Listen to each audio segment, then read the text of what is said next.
കായംകുളം പുള്ളിക്കണക്കിൽ വീട്ടമ്മ വീട്ടിൽ തൂങ്ങി മരിച്ചതിൽ കണ്ടെത്തിയ സംഭവം കൊലപാതകമെന്ന് പോലീസ്. കഴുത്ത് ഞെരിച്ച് ശ്വാസം മുട്ടിച്ച് കൊലപ്പെടുത്തിയ ശേഷം കെട്ടിത്തൂക്കിയതെന്ന് പോലീസിന്റെ എഫ്ഐആർ. ഭർത്താവ് ശ്രീവത്സൻ പിള്ളയ്ക്കെതിരെ കൊലക്കുറ്റം ചുമത്തി. കായംകുളം പുള്ളിക്കണക്ക് കരിമൂട്ടം ശ്രീനിലയത്തിൽ രാജേശ്വരി അമ്മയാണ് കഴിഞ്ഞ ദിവസം വാടക വീട്ടിൽ തൂങ്ങി മരിച്ച നിലയിൽ കണ്ടെത്തിയത്. ഇരുവരും ഒന്നിച്ച് ആത്മഹത്യക്ക് ശ്രമിച്ചതിന് പിന്നാലെ ഭാര്യ ആദ്യം കൊലപ്പെടുത്തിയ ശേഷം ഭർത്താവ് ആത്മഹത്യ ചെയ്യാനായിരുന്നു തീരുമാനിച്ചത്. പക്ഷേ മനോബലമില്ലാത്തതിനാൽ ഇയാൾ ആത്മഹത്യ ചെയ്തില്ല, പകരം പോലീസിൽ കീഴടങ്ങി.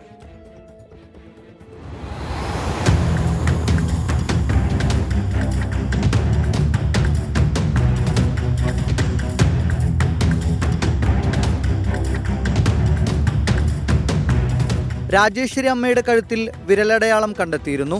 ഭർത്താവ് ശ്രീവത്സൻ പിള്ളയുടെ മൊഴിയിലെ വൈരുദ്ധ്യവും പോലീസിൽ സംശയമുണ്ടാക്കി. സംഭവത്തെക്കുറിച്ച് കായംകുളം പോലീസ് പറയുന്നത് ഇങ്ങനെ: സാമ്പത്തിക ബാധ്യതയെ തുടർന്ന് ഇരുവരും ജീവനൊടുക്കാൻ തീരുമാനിച്ചു. ബുധനാഴ്ച രാത്രി ഭർത്താവ് ശ്രീവത്സൻ പിള്ള തന്നെ ഭാര്യ രാജേശ്വരി അമ്മയുടെ കഴുത്തിൽ ഷാൾ മുറുക്കി. വായിൽ നിന്ന് രക്തം വന്നതോടെ അതിൽ നിന്നും പിന്മാറി.